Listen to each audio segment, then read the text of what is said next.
Saralpara picnic spot जायखौ जों मोनसे टुरिजिम स्पट होननानै जों खालामनो थांगासिनो दङ बिटिआर सरकारनिफ्राय। बिनि गेजेरजों आं जोंनि बिटिआर हालाम आसामाव थानाय दुलाराय पृथिबियाव थानाय सुबुंफोरनिसिम बेखौनो मोनसे मेसेज हरनो नागिरदों जे जोंनि बिटिआरआ जुदिय' इक'नमि बेकबना एग्रिकालचार दिनैनि दिनाव बे 21st सेन्चुरियाव अल अभार जोंनि नर्थ इस्टखौ स्टाडि खालामना नायोब्ला बिटिआरआ माने टुरिस्ट प्लेसनि थाखाय बेस्ट मोनसे प्लेस जानानै फैदों, जायनि थाखाय जोङो मोनफ्रोमबो टुरिस्ट प्लेस एरियाफोरखौ बा हालामफोरखौ जोङो जौगाहोनानै बे हालामनि इडुकेटेड इयुथफोरखौ जोङो इक'नमिकेलि डेभेलप खालामनो थाखाय इनभल्भ खालामनो नागिरदों। बेनिखायनो जेराव जोंनि सरलपारा पिकनिक स्पटआ आगोलनिफ्रायनो मुंदांखाखा, आं रायजोफोरखौ खावलायदों बे पिकनिक स्पटआव फैनानै जोंनि रायमना निउ नेसनेल पार्क बिटिआरनि बा आसामनि मोनसे गोदानै दाजानाय मोनसे नेसनेल पार्क, बे नेसनेल पार्कजों नांजाबनाय मोनसे पिकनिक स्पटखौ नायनानै जोंनि बिउटिनेसआ माबायदि, बिटिआरनि बिउटिनेसआ माबायदि, जोङो कालचारेलि बेसेबां इउनाइटेड बेखौ बाहागो लाफैनो थाखाय बे 17निफ्राय 22 अक्ट'सिम 6 साननि थाखाय मोनसे हाबाफारि लादों। बेवहाय बाहागो लाफैनो थाखाय आं नोंथांमोननि मिडियानि गेजेरजों साफ्रोमबो बिटिआर बासिखौ खावलायनाय थाबाय। माबाफोर थांखि लागोन नामा नोंथांना बेवहाय फसंथानफोर फसंनो थाखाय? पिकनिक स्पट प्लास टुरिस्ट प्लेसफोरखौ जुदि डेभेलप खालामनोब्ला जोङो बेवहाय माखासे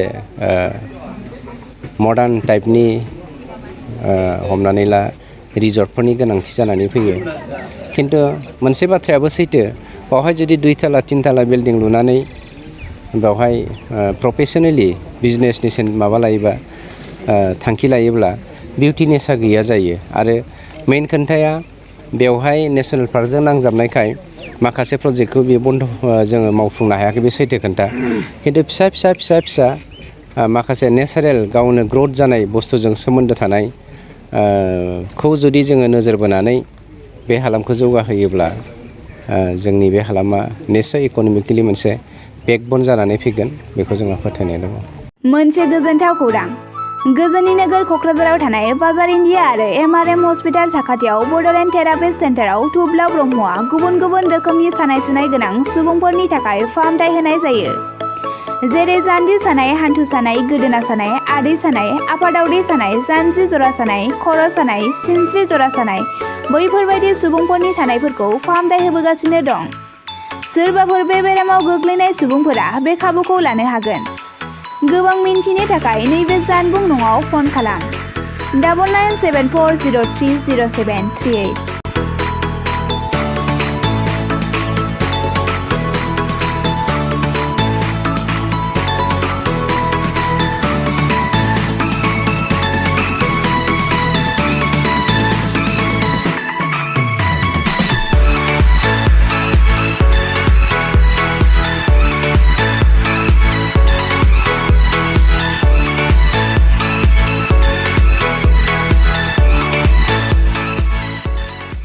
नोंथांमोननि थाखाय बेखेवबाय गियाथि गाउन बान्सबारि रेन्ज मानास नेसनेल पार्कआव समायना दावराइ जंगल रिजर्ट।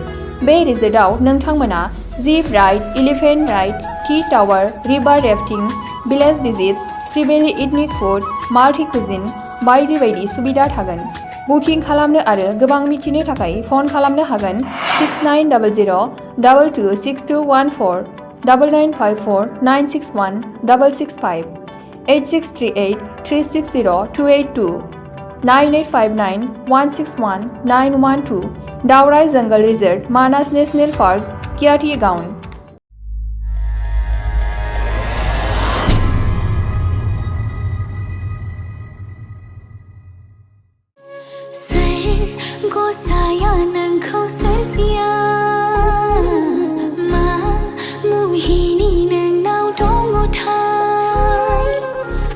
बर' एलबाम नायना मोजां मोनग्राफोरनि थाखाय गोजोनथाव खौरां। लिरामिनि डिरेक्शनाव आरजि प्रडाक्शननि बानजायनायाव नुनो मोनसिगोन सायख'बाय मुंनि गोदान बर' एलबाम। बे बर' एलबामाव फावखुंगुर महरै हिर'ग्राफा आरो राइबेल बाग्लारि, गोदान जाखांफु फावखुंग्रि महरै नुनो मोनगोन निजोरा बर'खौ। बे बर' एलबामाव समायना मिलौदो देंखो होदों निथामनि बर' आरो मोनसोम बर'आ। बे मिउजिक भिडिअखौ नायनो थाखाय आरजि प्रडाक्शन इउटुब चेनेलखौ बयबो आंगो खालामना लानो हागोन।